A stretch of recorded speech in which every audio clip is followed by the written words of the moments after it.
பல ஆண்டுகள் போராட்டத்திற்கு பிறகுதான் இந்தியை தமிழ்நாட்டிற்குள் நுழைய முடியாமல் தடுக்கப்பட்டிருக்கிறது. நீட் மட்டும் என்ன பெரிய கும்பனா என்ன, அல்லது மோடி என்ன பெரிய கொம்பனா என்ன? அந்த கொம்பனையும் விழுத்த முடியும் என்பதற்கு இந்தியாவில் சாட்சியாக இருக்கக்கூடியது 40க்கு 40 வென்று இருக்கக்கூடிய மண் இந்த மண். 4 சப்ஜெக்டா பிரிக்கிறாங்க, நல்லா கவனிச்சுங்க. பிசிக்ஸ்ல ஒரு 45 கேள்வி, கெமிஸ்ட்ரியில ஒரு 45, பாட்டனில ஒரு 45, ஜுவாலஜில 45. இந்த அத்தனையிலும் மார்க் 4 மார்க் எடுத்தீங்கன்னா 720 மார்க். ஓகே, ரொம்ப மகிழ்ச்சி. ஆனா என்ன நடக்குது? முதல்ல நடந்த தேர்வும் போது 108 எடுத்தாலே போதும், இஸ் எலிஜிபிள். இப்ப கூட 270 எடுத்தாலே எலிஜிபிள். 270 மார்க் 720 எடுப்பதற்கு எனக்கு பிசிக்ஸ் சுத்தமா பிடிக்காது. ஒரே ஒரு மார்க் கூட பிசிக்ஸ்ல எடுக்கல. கெமிஸ்ட்ரி ஓரளவுக்கு வரும், அதுல ஒரு 10 மார்க் எடுத்தேன். மிச்சம் இருக்கிற பாட்டனிலையும் ஜுவாலஜியில மட்டுமே ஒரு 260 எடுத்துட்டேன். அப்ப நான் புட்சாலியா? மெடிக்கல் காலேஜ் படிக்கிறதுக்கு எனக்கு அறிவு இருக்கா? பிசிக்ஸை பத்தி ஒன்றும் தெரியாது, கெமிஸ்ட்ரி பத்தி ஒன்றும் தெரியாது. பாட்டனி ஜுவாலஜியில் மட்டும் நான் கொஞ்சம் மார்க் எடுத்து, கொஞ்சம் அது கூட அதிகமாக இல்லை, 270 எடுத்துவிட்டு நான் வந்தா எனக்கு எலிஜிபிலிட்டி. இந்த வருடத்தினுடைய புள்ளி விவரத்தை சொல்றேன். 40,000வது ரேங்க், 40,000th ரேங்க் அப்படின்ற ரேங்க்ல இருக்கிற மார்க் எவ்வளோனா 620 640. இந்தியா முழுவதும் கணக்கு. அவனுக்கு கவர்மெண்ட் மெடிக்கல் காலேஜ் கிடைக்க மாட்டான்னா கிடைக்காதுன்னு சொல்றான் ரிப்போர்ட். ஆனா 270 மார்க் எடுத்தான் பாரு, அவனுக்கு பிரைவேட் மெடிக்கல் காலேஜில் பணத்தை கட்டி படிக்க முடியுமா? இது தகுதியினுடைய அடையாளமா? பல்கலைக்கழகம் யாரால் ஏற்றப்படுகிறது? தமிழ்நாடு சட்டப்பேரவையில் சட்டமாக ஏற்றப்பட்டு அதன் மூலம் நிர்வகிக்கப்படுகிறது. யாருடைய நிதி ஆதாரத்தால் அது நிர்வகிக்கப்படுகிறது?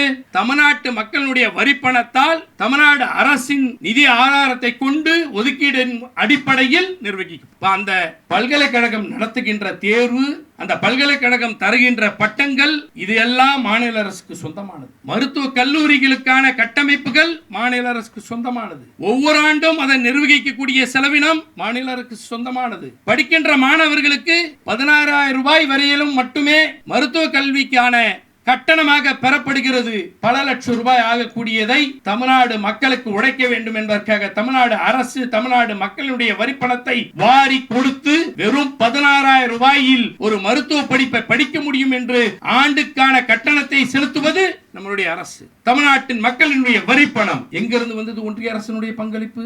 எங்க இருந்து வந்தது அவர்களுக்கான கேள்வி? எங்கிருந்து வந்தது அவர்களுக்கான உரிமை?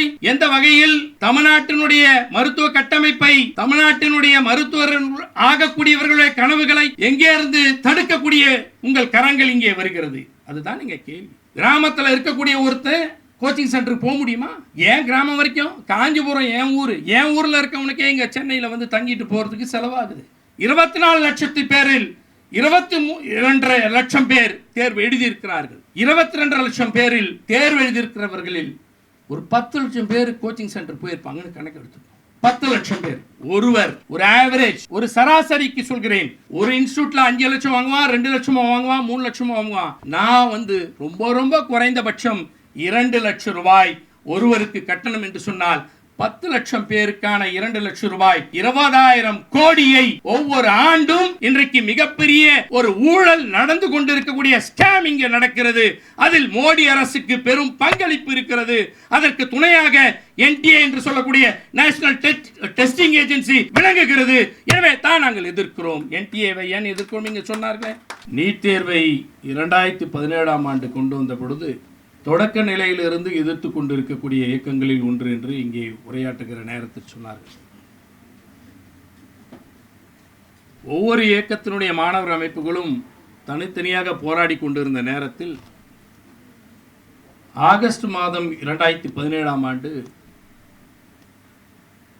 இங்கே இருக்கக்கூடிய அத்தனை அமைப்புகளினுடைய, இது மட்டுமல்ல இன்னும் சில அமைப்புகளோடு சேர்ந்து நாங்கள் ஒரு கூட்டமைப்பை உருவாக்க வேண்டும் என்று SFIனுடைய அலுவலகத்துக்கு நானே நேரடியாக சென்று பேச்சுவார்த்தையை நடத்தினேன்.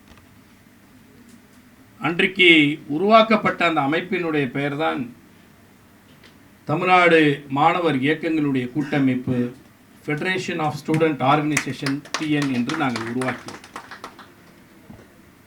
அப்படி உருவாக்கப்பட்ட அந்த அமைப்பு தங்களுடைய போராட்ட களத்தை ஆகஸ்ட் 30ஆம் தேதி அன்றைக்கே முதல் கட்ட போராட்டமாய் பெரும் அளவில் போர் களத்தினை தொடங்கி வைக்கப்பட்டு அது நடந்தேறிய 2 நாட்களுக்குள்ளாகவே அன்பு தங்கை அனிதா அவர்கள் தூக்கில் தொங்கி நம்மை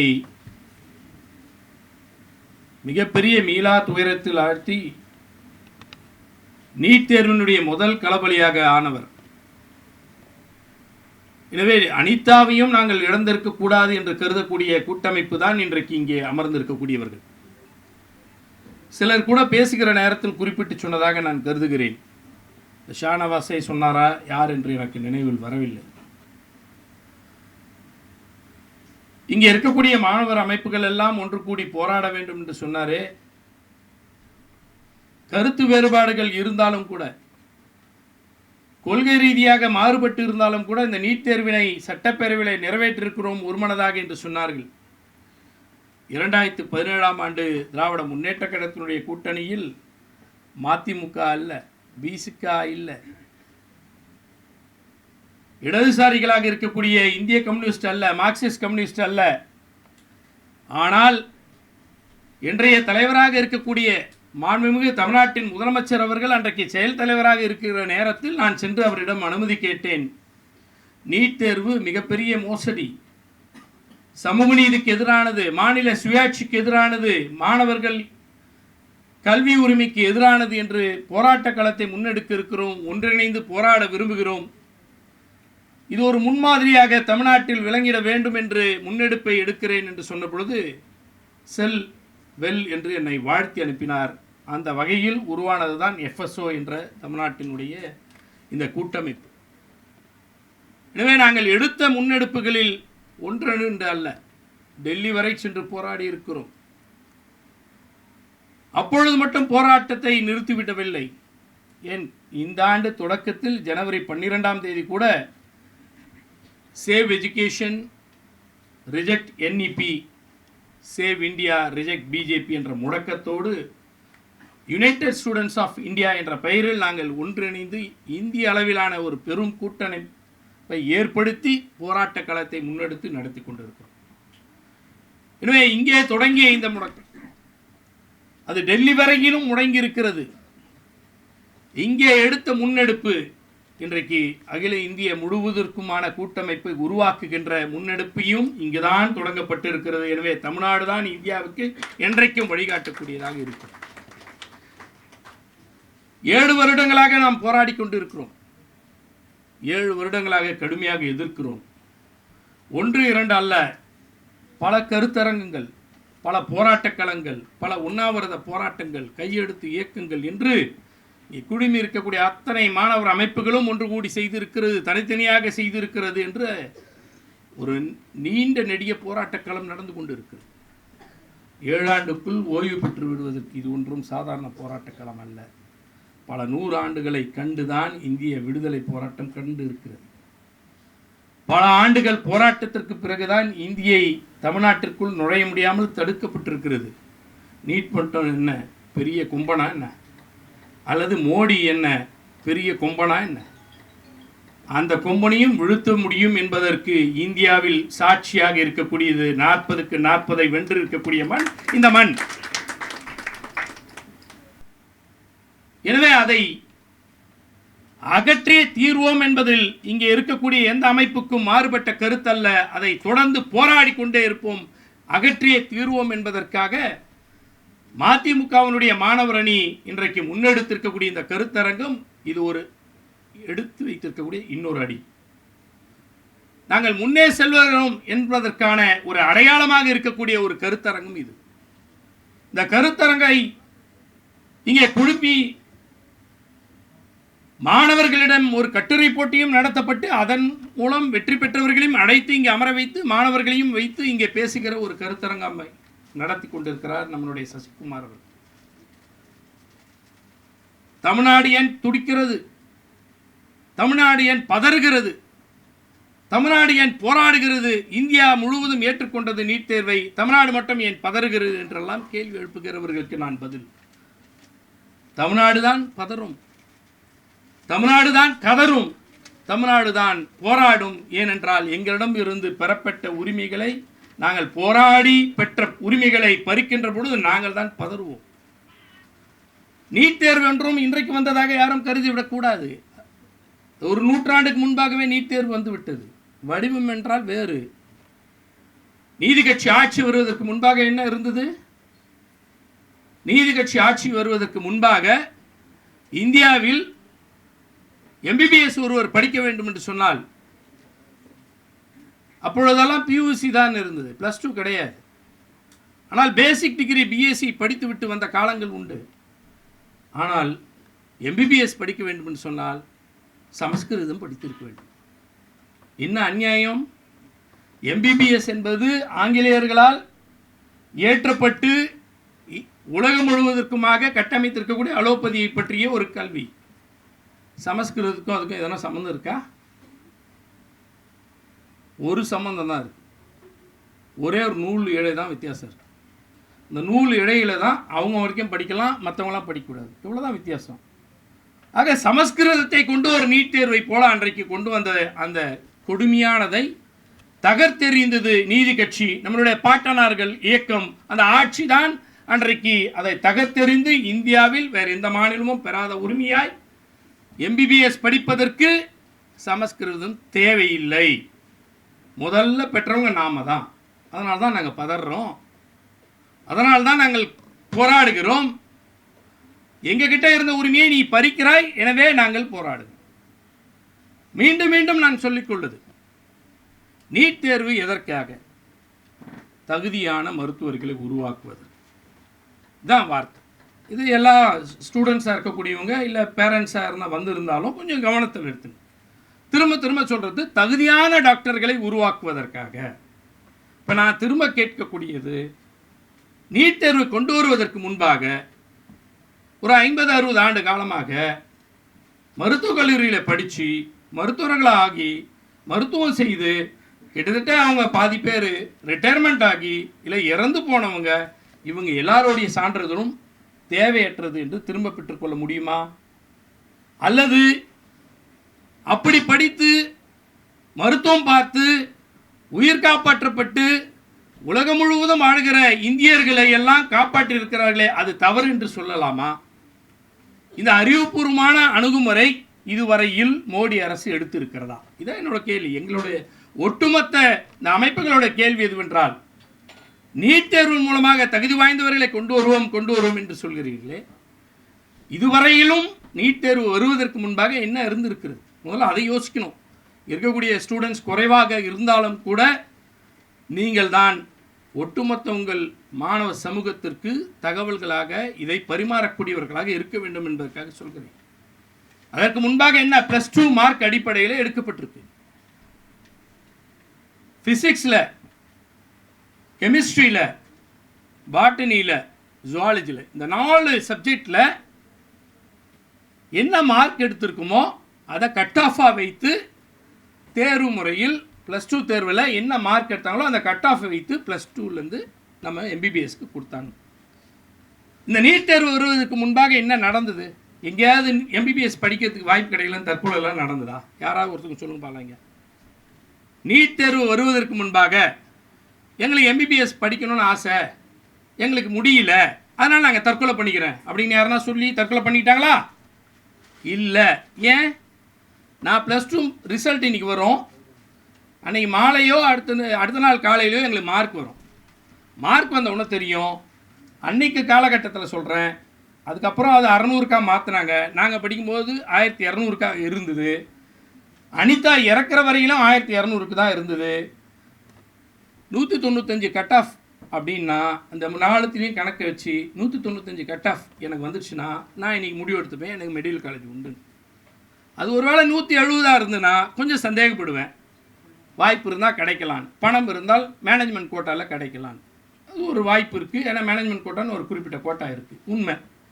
ஆனால் 156 எடுத்திருந்தா நான் என்ன பண்ணுவேன்? அன்றைக்கே முடிவு எடுத்துருவேன், நான் எம்பிபிஎஸ் கிடையாது, ஏதாவது வேறு ஒரு கோர்ஸ் படிப்பேன் அப்படின்னு போயிட போகிறேன். ஏன் தற்கொலை எங்களுக்கு தேவைப்படுது? ஏன் மெடிக்கல் காலேஜில்லாம் வாழ்க்கையை வாழ முடியாதா? அல்ல, இன்றைக்கு தனுஷ் இறந்து விட்டான் என்று அஞ்சலி செலுத்திருக்கிறோமே, தனுஷுக்கு என்ன மெடிக்கல் காலேஜை விட்டா வேற எதுவுமே இல்லைன்னா தற்கொலை பண்ணிட்டாப்ல? கிடையாது. 2 ஆண்டுகளாய் ஒரு கூலி தொழிலாளியாக இருக்கக்கூடிய தந்தை, கூலி தொழிலாளியாக இருக்கக்கூடிய தாய் உழைத்து உழைத்து நமக்காக பணம் கட்டி நம்மை படிக்க வைக்கிறார் ஒரு கோச்சிங் சென்டரில். முடிந்த அளவிற்கு நான் முயற்சி எடுத்திருக்கிறேன். 1 வருடம் பார்த்தேன், முடியல. 2வது வருடம் பார்த்தேன், 2வது வாரத்திலையும் முடியல.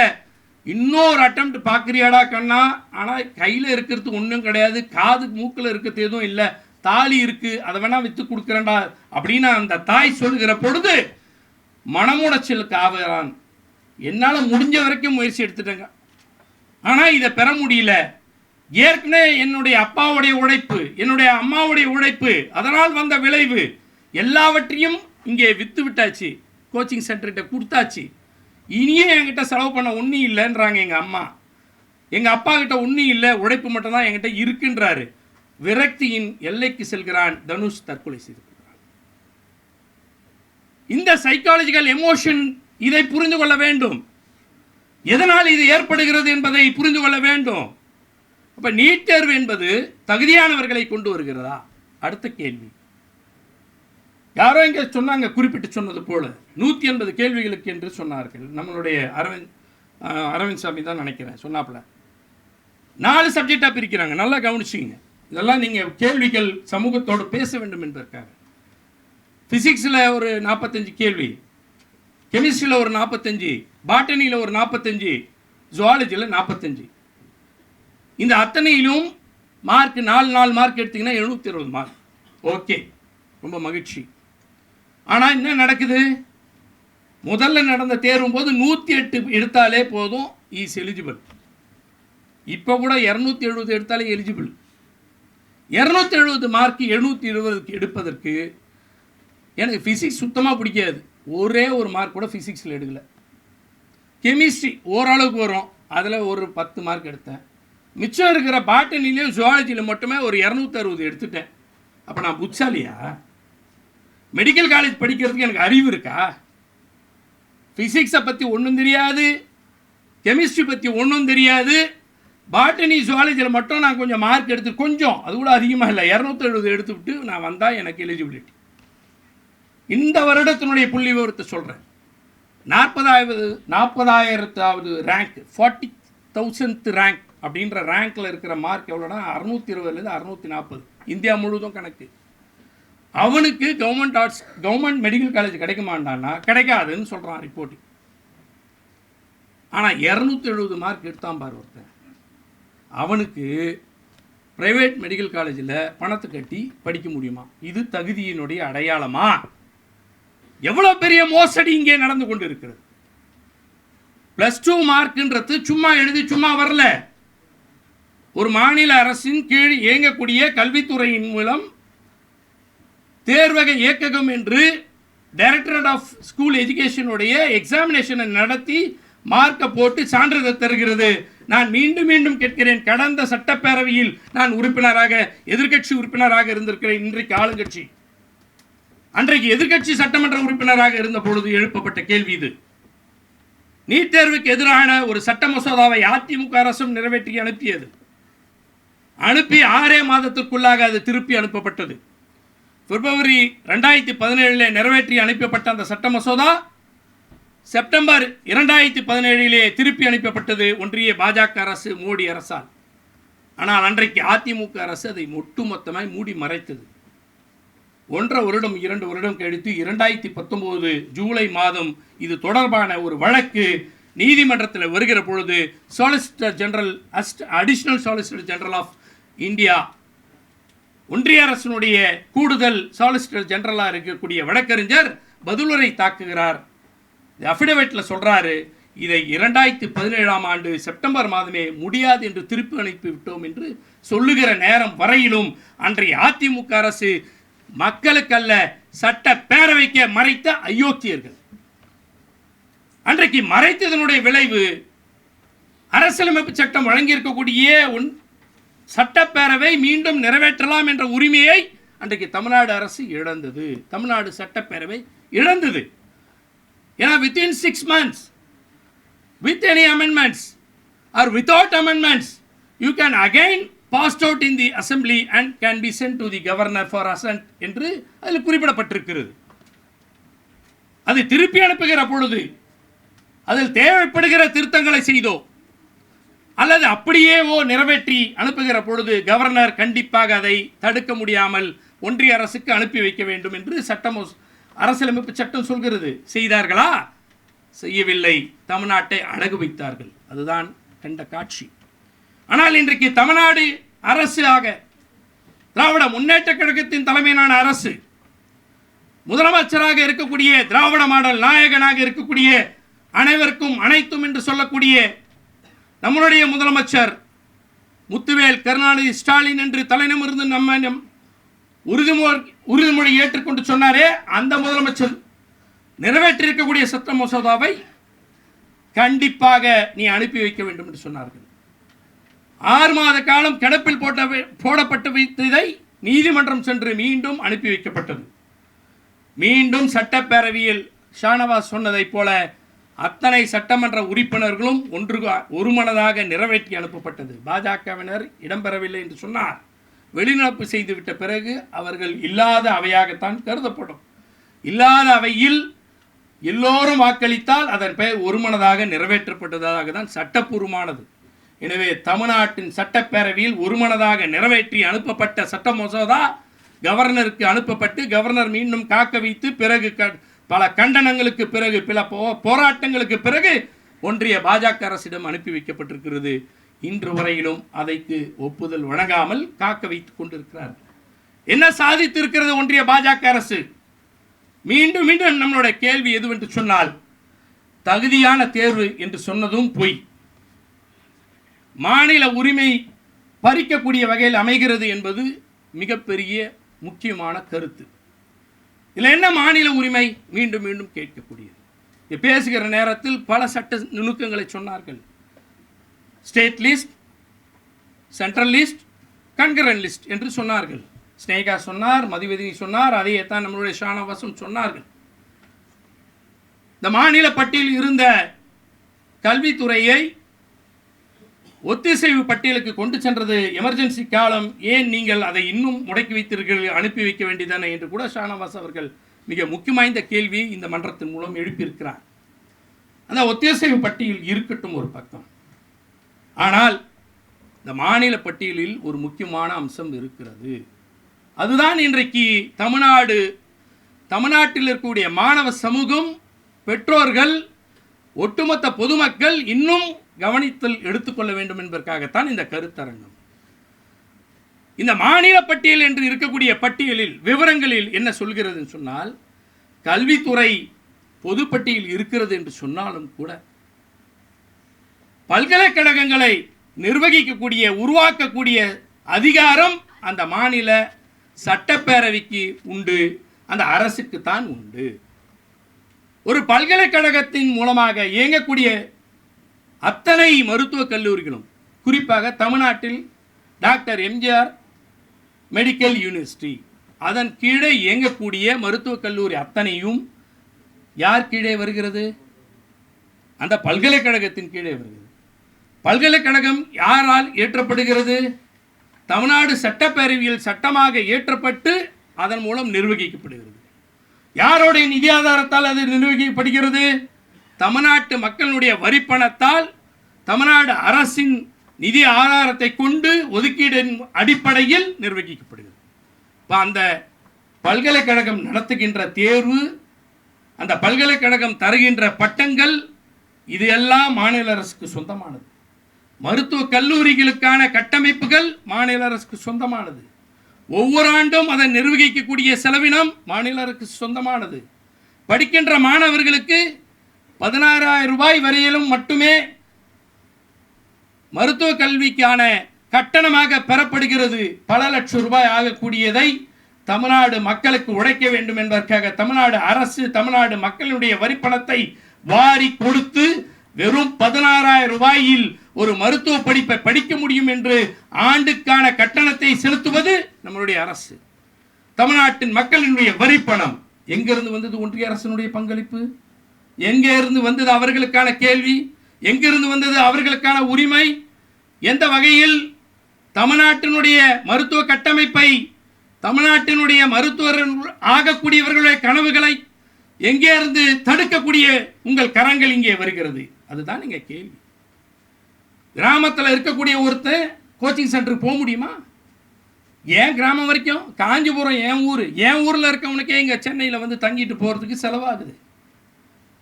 இங்கே மிகப்பெரிய கமர்ஷியலைசேஷன் நடக்கிறது என்று சொன்னார்களே, வணிகமயமாதல். யாருக்காவது எவ்வளவு நடக்கிறது என்று கணக்கு தெரியுமா? கடந்த ஆண்டு, அதாவது 2024 இந்த ஆண்டு முடிந்து இருக்கக்கூடிய ஆண்டிற்கு மட்டும் 24 லட்சம் பேர் மனு செய்திருக்கிறார்கள் நீட் தேர்வு எழுதுவேன். இந்தியா முழுவதும் 24 லட்சத்து பேரில் 22 லட்சம் பேர் தேர்வு எழுதியிருக்கிறார்கள். 22 லட்சம் பேரில் தேர்வு எழுதியிருக்கிறவர்களில் ஒரு 10 லட்சம் பேர் கோச்சிங் சென்டர் போயிருப்பாங்கன்னு கணக்கு எடுத்துக்கோம். 10 லட்சம் பேர். ஒருவர் ஒரு ஆவரேஜ், ஒரு சராசரிக்கு சொல்கிறேன், ஒரு இன்ஸ்டியூட்ல 5 லட்சம் வாங்குவான், 2 லட்சமா வாங்குவான், 3 லட்சமா வாங்குவான். நான் ரொம்ப ரொம்ப குறைந்தபட்சம் 2 லட்சம் ரூபாய் ஒருவருக்கு கட்டணம் என்று சொன்னால் 10 லட்சம் பேருக்கான 2 லட்சம் ரூபாய் 20,000 கோடியை ஒவ்வொரு ஆண்டும் இன்றைக்கு மிகப்பெரிய ஒரு ஊழல் நடந்து கொண்டிருக்கக்கூடிய ஸ்கேம் இங்கே நடக்கிறது. அதில் மோடி அரசுக்கு பெரும் பங்களிப்பு இருக்கிறது. அதற்கு துணையாக NTA என்று சொல்லக்கூடிய நேஷனல் டெஸ்டிங் ஏஜென்சி விளங்குகிறது. எனவே தான் நாங்கள் எதிர்க்கிறோம். NTA-வை ஏன் எதிர்க்கிறோம்? இங்கே சொன்னார்கள் 20,000 கோடியை எங்களிலிருந்து சுரண்டி கொண்டு எங்களையே வஞ்சிக்கக்கூடிய ஒரு சட்டம் எங்களுக்கு வேண்டுமா? அதைத்தான் இன்றைக்கு தமிழ்நாட்டில் இருக்கக்கூடிய முற்போக்கு சிந்தனை கொண்ட அத்தனை இயக்கங்களும் ஒன்று கூடி எதிர்த்துக் கொண்டிருக்கிறோம். மதிமுக தன்னுடைய மாணவர் அணியின் சார்பாக பெரும் கருத்தரங்கம் நடத்தப்படுகிறது. கட்டுரை போட்டிகள் மூலமாக மாணவர்களிடம் விழிப்புணர்வை ஏற்படுத்துகிறது. போராட்ட வாழிகளாக நாங்கள் மீண்டும் மீண்டும் நீட்டை எதிர்க்கிறோம் என்று சொல்கிறோம் என்று சொன்னால், தமிழ்நாட்டினுடைய உரிமை, தமிழ் மாணவர்களுடைய உரிமை, ஏழை எளியோருக்காக சமூகத்தில் ஏற்ற தாழ்வுகளை ஒடுக்குவதற்காக, அதை தூக்கி எறிவதற்காக கொண்டு வந்த சமூக நீதியை நீங்கள் தகர்க்க பார்க்கிறீர்கள். எனவே நாங்கள் பொங்கி எழுகிறோம். எங்கள் உரிமையை விட்டுக் கொடுக்க மாட்டோம் என்று சொல்கிறோம். இது கல்வி உரிமைக்கு எதிரானது, மாணவர்கள் நலனுக்கு எதிரானது, வணிகமயமாகி இருக்கிறது. இதற்கும் மேலாக ஒன்று இருக்கிறது. அதுதான் ரொம்ப முக்கியம். ஹெல்த் செக்டார், ஒரு மாநிலத்தினுடைய மருத்துவ கட்டமைப்பு. மருத்துவ கட்டமைப்பு என்பது என்ன? குஜராத்தில் இருக்கவருக்கு தெரியாது. மோடி குஜராத்தில் இருந்திருக்கிறார், அவருக்கு என்ன தெரியும்? மகாராஷ்டிராவுக்கு தெரியுமா? எனக்கு தெரியாது. யூபி பெரிய மாநிலம் இந்தியாவிலேயே, அதற்கு இதுவரையிலும் மருத்துவக் கல்லூரியினுடைய எண்ணிக்கை குறைவாக இருக்கிறது என்று போராடி கொண்டிருக்கிறார்கள் கட்டுவதற்காக. இந்தியாவிலேயே அதிகமான அரசு மருத்துவக் கல்லூரி உள்ள மாநிலம் தமிழ்நாடு, கர்நாடகா. அதற்கு பிறகுதான் மகாராஷ்டிராவே வருகிறது. தனியார் கல்லூரியோடு இணைத்து பார்ப்போமே ஆனால் நாம் இன்னும் கூடுதலாக வர வேண்டுமானால் கர்நாடகாவிலும் மகாராஷ்டிராவிலும் தனியார் கல்லூரிகளும் அதிகமாக இருக்கிற காரணத்தினால் நாம் 2வது அல்லது 3வது இடத்தில் இருக்கிறோம். ஆக மொத்தத்தில் நாம் ஒரு டாப் 1 and 2 என்று சொல்லக்கூடிய அளவிற்கு மருத்துவக் கல்லூரி கட்டமைப்பு இருக்கக்கூடிய மாநிலம். ஆனால் யூபியில் அப்படி இல்லை. இப்பொழுதுதான் கட்ட தொடங்கி இருக்கிறார்கள். அதற்கான கட்டமைப்புகளுக்கான வழிகளை நிதிகளாக வழங்கி கொண்டிருக்கிறார்கள். ஆனால் நான் என்ன கேட்க வருகிறேன் என்று சொன்னால், இந்த மருத்துவ கட்டமைப்பு என்பது என்ன? PHC கேள்விப்பட்டிருக்கீங்களா?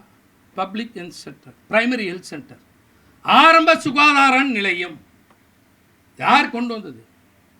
முத்தமிழஞ்சர் கலைஞர் அவர்கள் தமிழ்நாடு முழுவதும் கட்டமைத்து தந்திருக்கிறார் பாருங்கள். அதுதான் இன்றைக்கு தமிழ்நாட்டில் நோய்க்கான எதிராக மக்கள் நலத்திற்கான ஒரு மிகப்பெரிய கட்டமைப்பை இந்தியாவில் வேற எந்த மாநிலமும் பார்க்காத அளவிற்கு கட்டமைக்கப்பட்டிருக்கிறது சொன்னால், அதிக அளவில் ஆரம்ப சுகாதார நிலையங்கள், துணை சுகாதார நிலையங்கள், தாலுகா அளவிலான மருத்துவமனை, மாவட்ட தலைமை மருத்துவமனை, மருத்துவக் கல்லூரி மருத்துவமனை என்று விரிவாக்கம் செய்யப்பட்டு இன்றைக்கு இந்த அளவிற்கான கட்டமைப்பை கொண்டிருக்கக்கூடிய ஒரே மாநிலம் இந்தியாவில் வேறு எதுவும் இல்லை.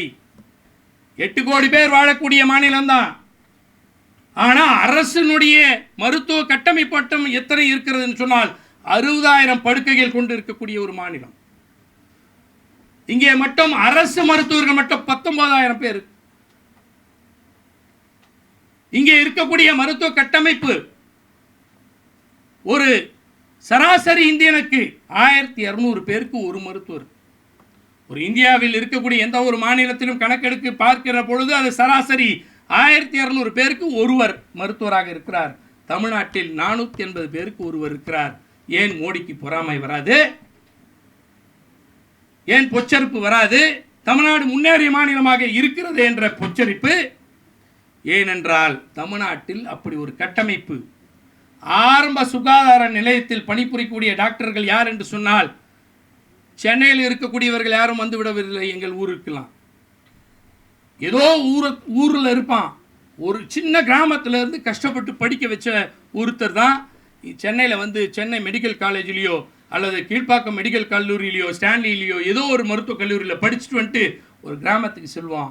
அங்கே போய் சொல்லுவான், நான் என் ஊர் இதை விட மோசமாக இருக்குது, இந்த ஊரில் நான் பணிபுரிவது எனக்கு பெருமை, நான் செய்கிற கடமையாக கருதி இந்த ஆரம்ப சுகாதார நிலையத்தில் நான் பணிபுரிய வந்திருக்கிறேன் என்று அந்த கட்டமைப்பை உருவாக்கியது இந்த திராவிட இயக்கத்தினுடைய ஆட்சி முறை.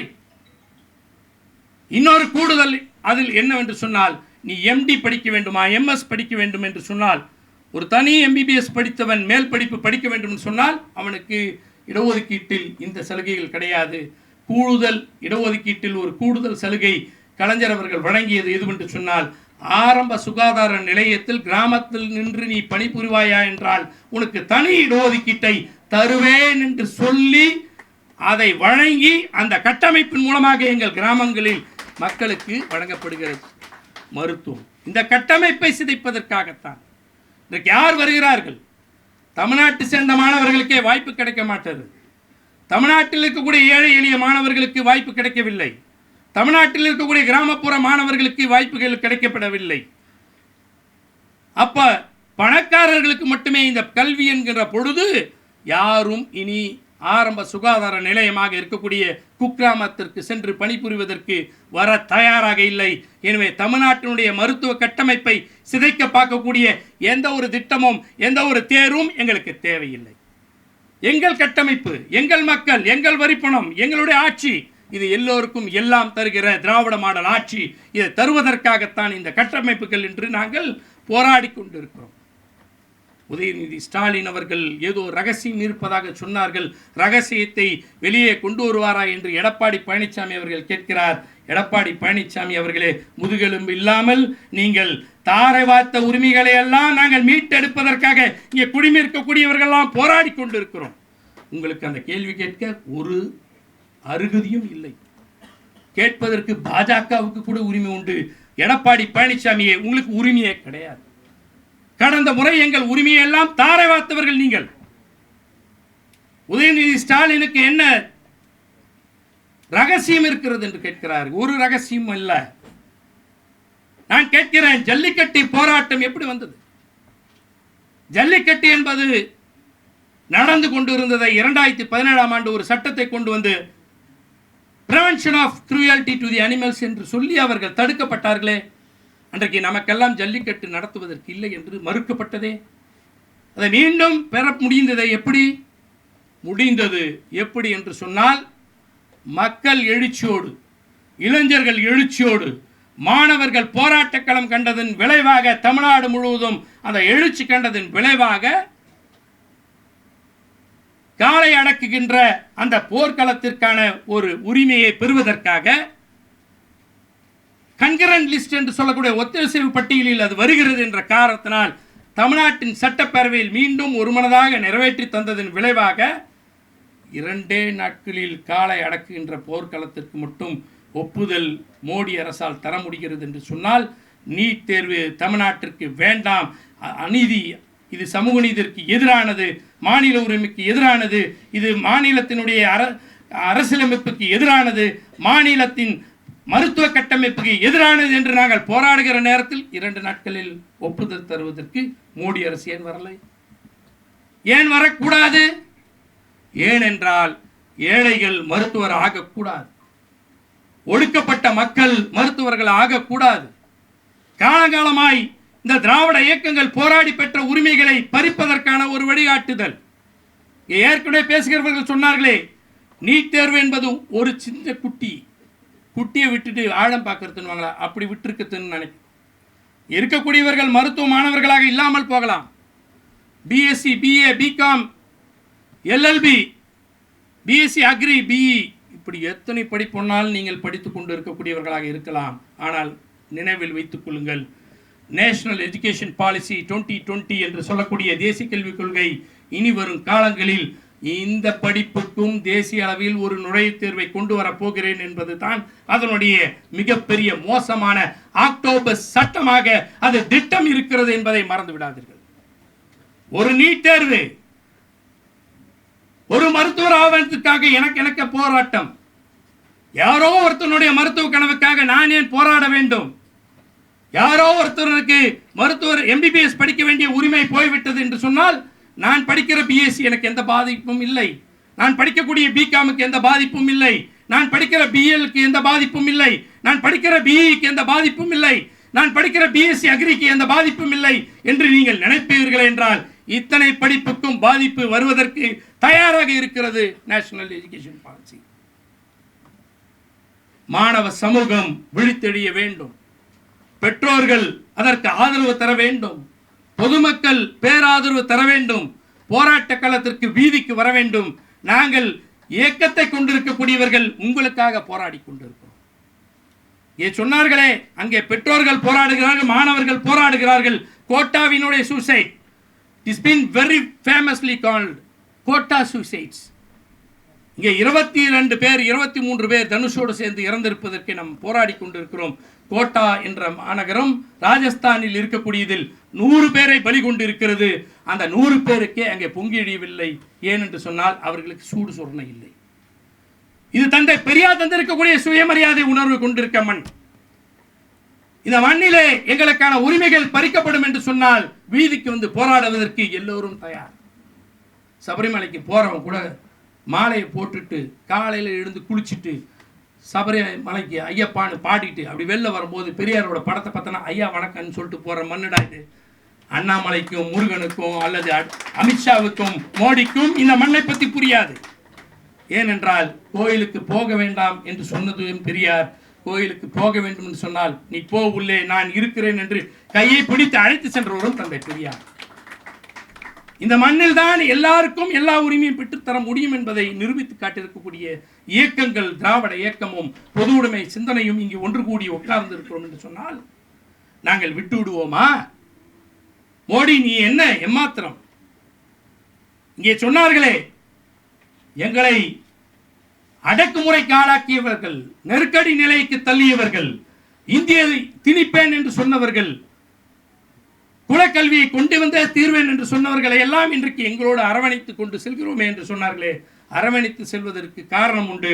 They are revisiting and rethinking about the linguistic right, federalism right, state rights, financial right of the state என்று சொல்லக்கூடிய அளவிற்கு இன்றைக்கு காங்கிரஸ் இயக்கம் மாறி இருக்கிறது.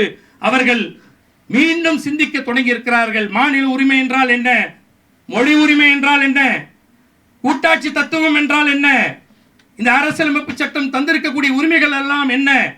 சட்டப்பேரவைக்கு உள்ள உரிமையை போலவே மாநிலத்தின் உரிமை நாடாளுமன்றத்துக்கு இருக்கக்கூடியதை போல சட்டமன்றத்திற்கும் சட்டமேற்றக்கூடிய உரிமை இருக்கிறது. This is not a municipality under a parliament. இது ஒரு மாநில அரசு.